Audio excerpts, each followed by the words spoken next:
আমি নিষ্ঠুর, তুমি মায়াবতী। আমি ধ্বংস, তুমি সৃষ্টি। আমি পাপ, তুমি পবিত্র। এত মিলেও কেন হলো মিলন? কেন কালো অন্তরে ছড়িয়েছিলে ফুলের সুবাস? আমাকে ধ্বংস করার কি অন্য কোনো অস্ত্র ছিল না? এমন কঠিন কষ্ট কেন দেওয়া হচ্ছে আমাকে?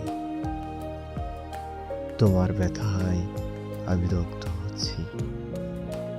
তোমার কান্না, তোমার আর্তনাদ আমার মস্তিষ্কের প্রতিটি নিউরনকে কাঁপিয়ে তোলে। মনে হয় মাথার ভেতরের পোকা কিলবিল করছে। বিচ্ছেদের বিষাক্ত ছোবলে নীল হয়ে যাচ্ছি আমি। আমাকে বাঁচাও।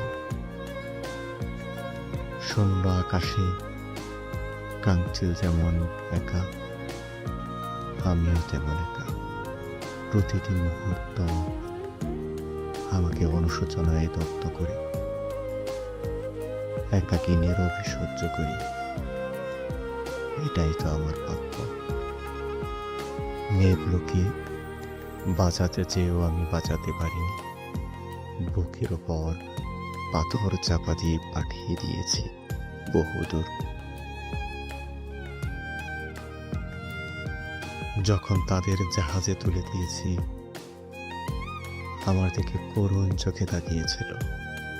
ব্যথিত হৃদয় প্রথমবারের মতো অনুভব করে তারাও তো আমার মতো কষ্ট পাচ্ছে। কিন্তু তখন আমার আর সামর্থ্য ছিল